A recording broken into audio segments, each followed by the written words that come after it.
받아라. 시작. 하나, 둘, 셋, 넷, 다섯, 여섯, 일곱, 여덟. 자, 아재도 좋아. 그리티바, 그리티바.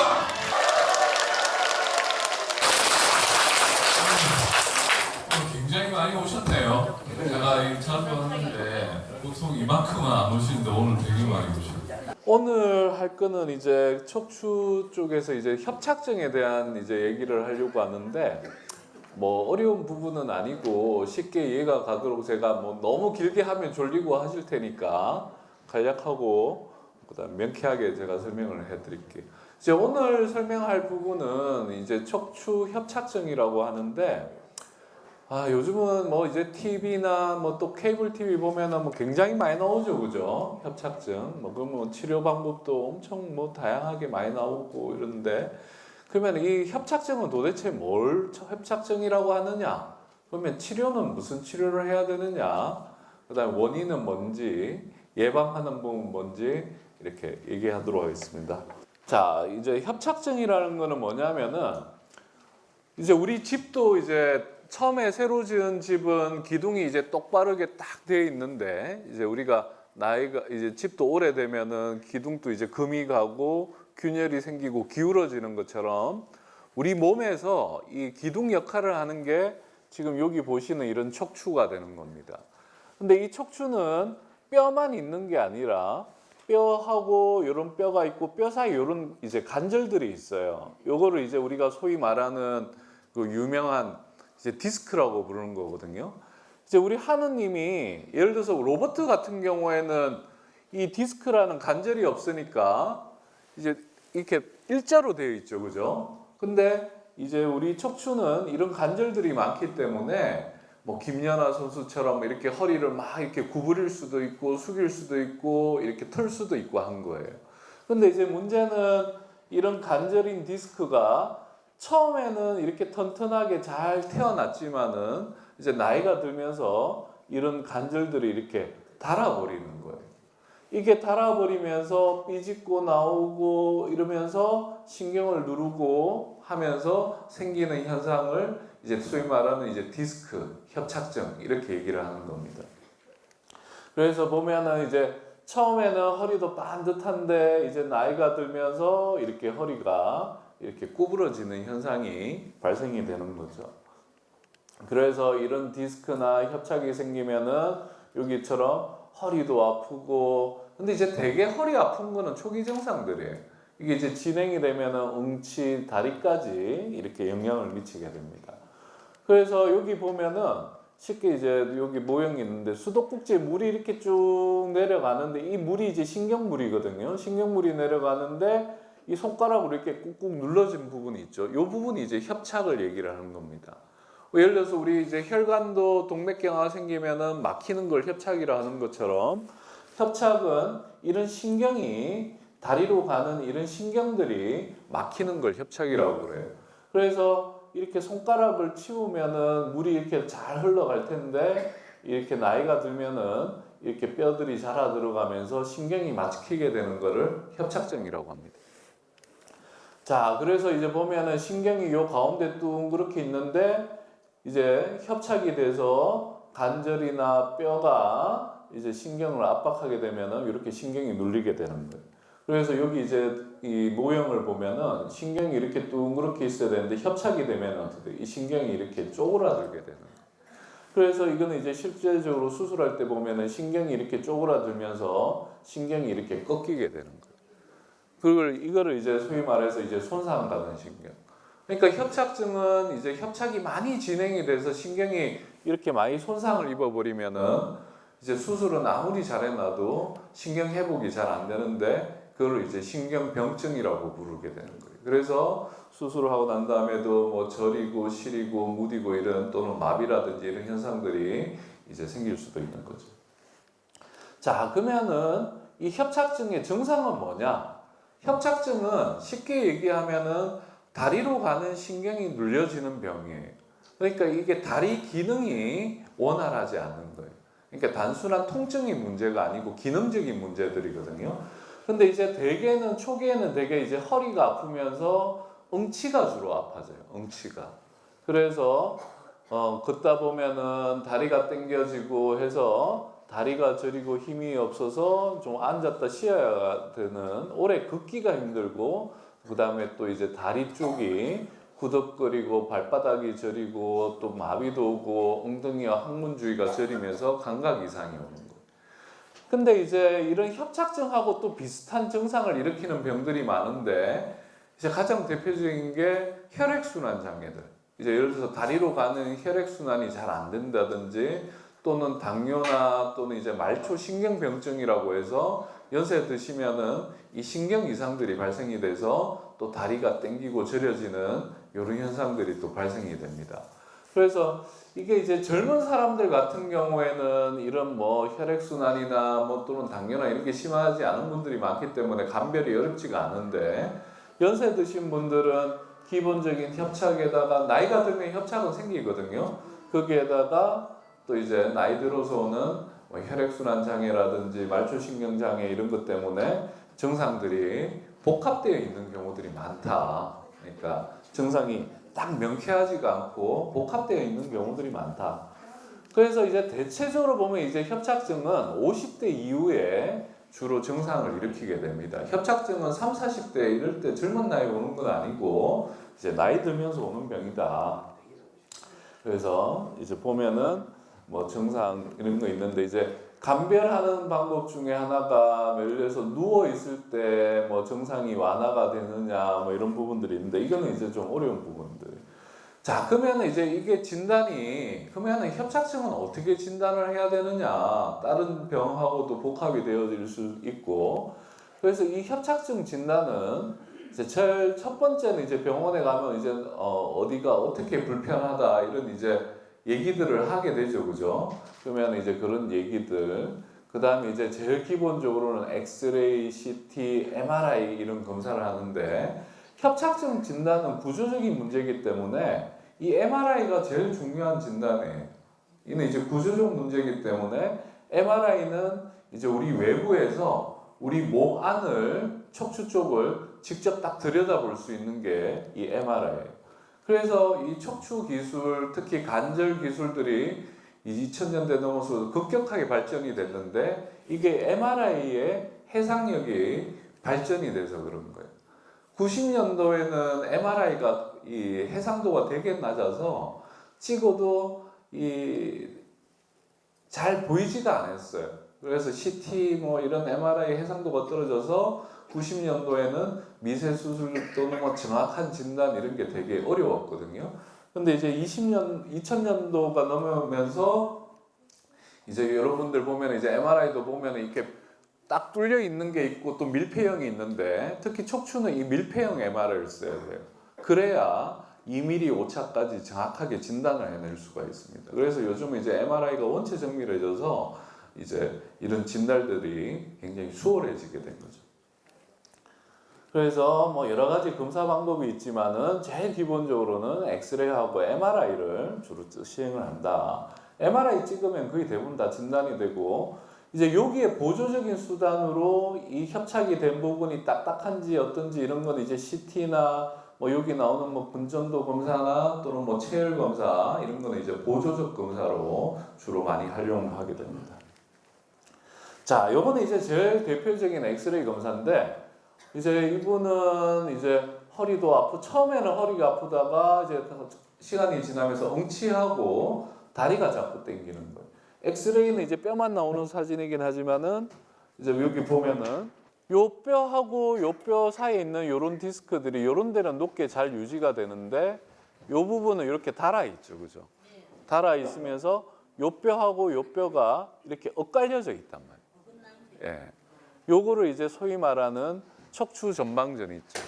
이제 연세 드셔서 오는 척추 협착증의 굉장히 흔한 원인이 되고, 이제 뼈는 엇갈려져 있지는 않지만은 디스크가 간격이 이제 좁아져 있죠, 그죠? 그래서 엑스레이 보면은 이제 뭐 보통 이제 동네 병원에서 이제 허리 아파서 엑스레이 찍었다 하면은 의사가 아마 이렇게 요 부분하고 요 부분 두 군데가 협착 소견이 보입니다, 이렇게 얘기를 하는 거예요. 자, 그 다음에 이제 요거는 CT인데, CT는 이제 옛날에 주로 하는 거라 이제 이거는 넘어가고, 요게 이제 MRI예요. MRI는 보면은 이제 그 엑스레이 상에 보이지 않던 뭐 이런 디스크나 그다음에 요 신경이나 이런 것들이 다 보이죠, 그죠? 먼저 요 부분은 보면 정상 MRI인데 여기 보면은 뼈하고 뼈 사이 이런 디스크 색깔들이 어때요? 하얗죠, 그죠? 요거는 이제 건강한 디스크. 그리고 이제 여기 뒤에 보면은 신경결도 잘 뚫려 있는 요거는 이제 정상 MRI 속이에요. 근데 이제 여기를 보면은 첫 번째가 뭐냐면은 뼈하고 뼈 사이 있는 이런 디스크 색깔들이 여기에 비해서 다 시커멓게 돼 있죠, 그죠? 아, 이거는 이제 MRI를 보면은 아, 이분은 이제 연세가 좀 드신 분이구나 이렇게 추측을 할 수 있어요. 요 MRI는 뭐 제가 나이는 모르겠지만은 대충 추론해 보면 20대일 가능성이 높아요. 요 MRI는 지금 이제 태행성들이 하나, 둘, 셋, 네 군데 이상으로 완구를 봐서 한 최소 5, 60대 이상. 근데 이제 보면 이렇게 디스크가 태행성만 와 있는 거는 이제 요통을 일으키는 건데 이제 그것 때문에 또 힘들어 하시는 분들이 있는데 이런 태행성 변화가 이제 3마디 이상이 되면은 이제 주로 골병 증상이 옵니다. 그러니까 자주 이제 무리하면은 아프고 또 좀 쉬면 괜찮고 또 비 오면은 또 일기예보도 하고 하는 골병 증상을 일으키는데 이게 이제 태행성 변화만 있을 때는 이제 본인은 힘들어 병원에 가면은 아, 이거는 운동하세요. 이거는 많이 아프면은 약이나 주사 맞고 좀 나아지면 운동하세요. 체중 조절하세요. 이렇게 얘기하는 병이에요. 근데 이제 요 분은 이제 뭐가 문제냐면은 요 신경이 쭉 타고 내려가다가 지금 요 부분에서 어떻게 돼 있어요? 신경이 콱 좁아져 있죠. 그죠? 요거를 이제 협착증이라고 부릅니다. 이거는 예를 들어서 어제까지는 멀쩡했는데 오늘 갑자기 이렇게 된 건 아니에요. 이거는 이제 오래전부터 조금씩 진행이 되는 거예요. 그래서 협착증은 갑자기 이제 물론 증상이 갑자기 오는 경우도 있지만은 대개는 서서히 발생이 됩니다. 그래서 제가 이제 이런 강의 주로 나오면 맨날 이제 디스크보다는 협착증 얘기를 많이 하는 이유가 예를 들어서 디스크가 파열이 된 경우에는 갑자기 통증이 엄청 심하거든요. 그러면은 그거는 뭐 굳이 뭐 얘기를 안 해도 다 병원에 찾아오게 돼 있어요. 실려 오든지 뭐 아파서 금방 진단하고 금방 치료를 하니까 디스크는 크게 어려운 병이 아닌데 협착증은 서서히 진행이 되다 보니까 환자분들이 아파서 병원에 오는 게 아니에요.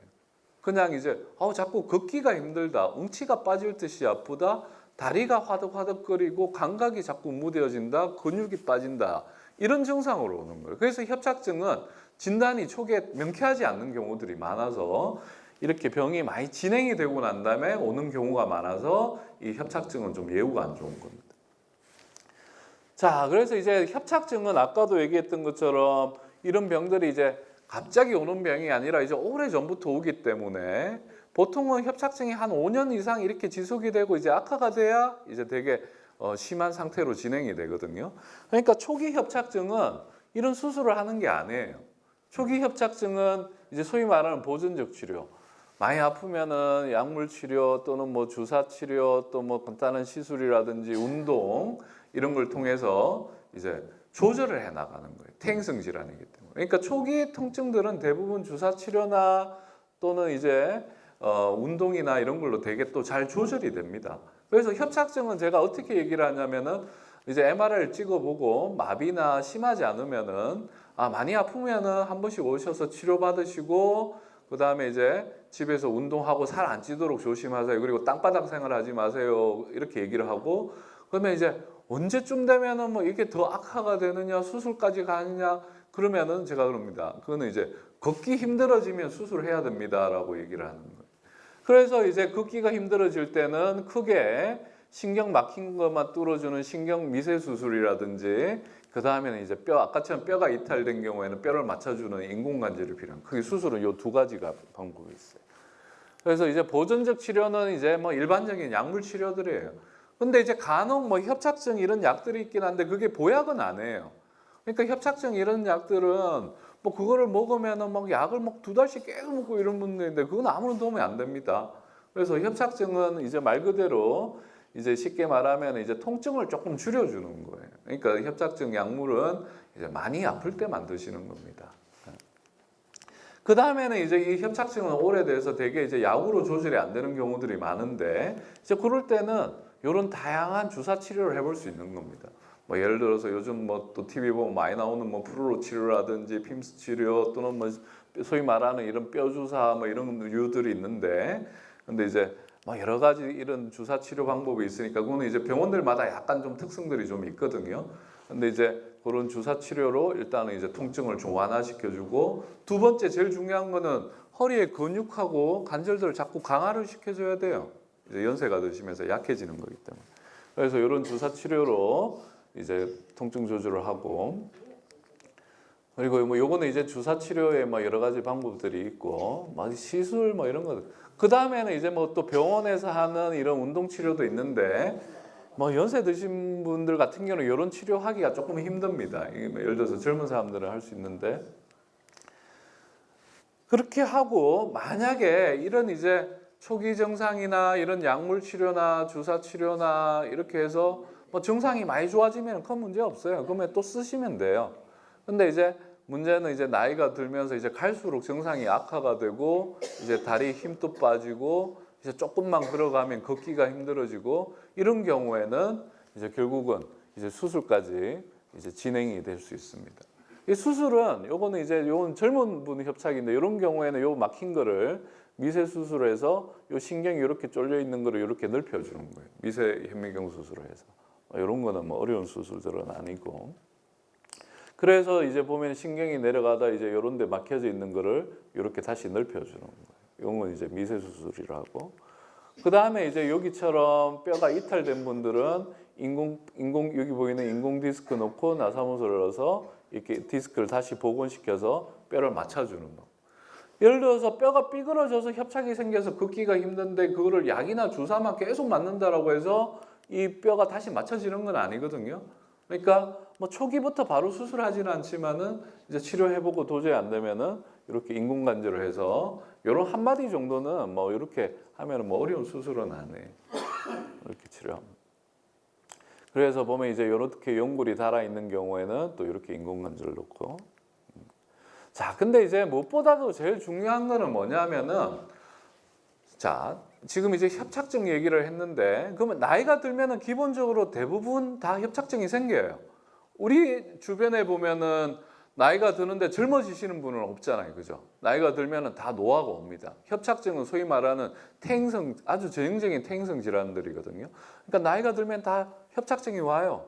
근데 이제 어떤 분들은 뭐 그렇게 통증이 심하지 않고 또 운동하면서 잘 지내시는 분도 있고, 이제 결국 어떤 분들은 이제 걷기도 힘들어져서 또 수술까지 가시는 분들도 있고. 그러려면은 이 예방이 되게 중요한 거예요. 척추 예방은 여기도 이제 보면은 척추는 한번 변성이 되면 이전의 건강한 상태로 다시로 돌아가지 않는다. 이제 한번 나빠지면은 다시 정상화되기는 힘들다라는 얘기예요. 그래서 예방과 관리가 중요한데, 크게 평소 바른 자세와 규칙적인 운동을 해서 예방하고 관리를 해야 되는데, 이제 결국 그게 안 되면 수술을 포함한 모든 치료는 환자의 고통을 덜어주는데 그게 좀 도움은 줄 수 있지만 꾸준한 관리가 뒤따르지 않으면은 장기적으로는 또 재발과 악화를 일으킬 수 있다라는 거예요. 그래서 이제 크게 두 가지 부분이 중요한데, 하나는 생활 환경이에요. 생활 환경하고 이제 크게 이제 운동인데, 생활 환경은 협착증은 주로 이제 그나마 울산은 그래도 협착증 환자분들이 조금 덜한 편이세요. 또 좀 중증도도 딴 지역보다는 조금 낮아요. 근데 이제 이런 협착증이 주로 심한 지역이 어디냐면은 충청도나 전라도 가면 농사 짓는 분들이 있으세요. 밭일하고 농사일 하셔서 맨날 이렇게 구부리고 계신 분들 많거든요. 그래서 그런 분들은 되게 심한 분들이 많아요. 근데 울산은 제가 보니까는 이제 울산 와서 보니까는 비교적 울산 분들 허리가 좋으신 편들이에요. 그러니까 별로 크게 고민이 될 만한 환자분들이 생각보다는 별로 없어요. 근데 이제 전라도나 충청도에서 허리 막 꼬부러지고 다발성이고 변형이 많이 돼 있는 분들이 되게 많거든요. 그런 분들은 되게 치료하기가 되게 까탈스럽고 예우갑니다. 근데 이제 크게 이제 생활 자세가 중요한데, 아까도 얘기했던 것처럼 땅바닥 생활을 조심해야 됩니다. 그래서 우리 이제 허리뿐만 아니라 이런 무릎 관절염, 고관절 이런 부분들이 대부분 다 이 생활 환경 때문에 그렇다는 거예요. 그래서 이게 이제 주로 자식 문화권, 우리나라, 일본, 중국처럼 농경 문화 중에서 자식 문화권에서 이런 협착증이나 무릎 관절염 이런 퇴행성 관절염들이 많아요. 그래서 이 땅바닥 생활하는 게 좋다. 땅바닥 생활을 피하는 게 좋다. 왜 그러냐면은 연세 드신 분들이 예를 들어서 이런 데 걸터 앉았다가 싹 일어나는 거 하고 땅바닥에 앉았다 일어나는 거 할 때 온몸에서 쓰여지는 이 관절의 움직임이 완전히 달라져요. 그래서 땅바닥 생활은 피해야 된다. 그 다음에 이제 두 번째는 이제 운동도 좀 해야 되고, 그 다음에 또 술, 뭐 흡연, 커피 이런 것들이 이제 뼈를 좀 약하게 하죠, 그죠? 그래서 이런 것도 좀 조심해야 되고. 자, 그러면 이제 허리에 좋은 운동은 뭐가 있느냐? 뭐 여러 가지 있는데 연세 드신 분들한테 제일 좋은 거는 요게 제일 좋습니다. 그러니까 수영을 이제 근데 수영을 하기 힘들잖아요, 그죠? 수영을 하라는 건 아니고 물 속에서 걷기 운동하는 게 제일 좋다라는 얘기예요. 이게 평지 걷기 운동은 여기서 보면 젊은 사람들은 뭐 빠른 걷기 이런 게 도움이 되지만 연세 드신 분들은 무릎도 안 좋고 허리도 안 좋은데 이 걷기 운동도 우리가 많이 가는 거예요. 그다음에 또 자전거 타기 이거 솔직히 하기 힘들잖아요, 그죠? 이 젊은 사람들은 걷기, 자전거, 요가 이런 거 다 좋지만 이제 연세 드신 분들은 이 물 속에서 걷기 운동이나 아쿠아 댄스가 아쿠아로빅이라고 하죠, 그죠? 또 수영하실 수 있는. 그래서 이 수영이 물 속에서 하는 운동이 이 허리나 관절에 무리를 주지 않고 그 근육을 유지하는 데 제일 도움이 됩니다. 이제 반면에 이제 허리를 많이 제끼는 골프, 볼링, 배드민턴 이런 부분들은 별로다. 그래서 이 척추가 이렇게 일자로 반듯하게 잘 유지를 하려면은 척추가 잘 유지를 하려면 여기 보면 이런 끈들이 튼튼해야 되거든요. 이게 이제 바로 근육이라는 거예요. 이런 근육들이 약하면은 허리가 이렇게 다 꼬부라지고 배도 나오고 이래야 되는 거예요. 그래서 이게 근육들이 잘 받침을 해줘야 이 척추나 디스크에 주어지는 하중을 분산을 시켜주는 거예요. 그래야 협착증이나 디스크 발생이 적어지는 거예요. 그래서 뭐 집에서 하는 운동도 있고 뭐 이랬는데 척추는 쉽게 말하면 이제 디스크는 수술 안 해도 많이 좋아집니다. 그래서 디스크는 마비나 대소변 장애를 일으키지 않는 한은 뭐 수술을 바로 할 필요는 없는데 협착증은 관리를 못하면은 결국은 수술밖에는 방법이 없어요. 그래서 수술까지 가지 않도록 예방과 관리가 되게 중요하다 이렇게 생각하셔야 돼요. 그래서 오늘 그래서 이 보면은 차가 한번 망가지면 이게 어쩔 수 없는데 이게 차가 이제 오래된 차잖아요, 이거 그죠?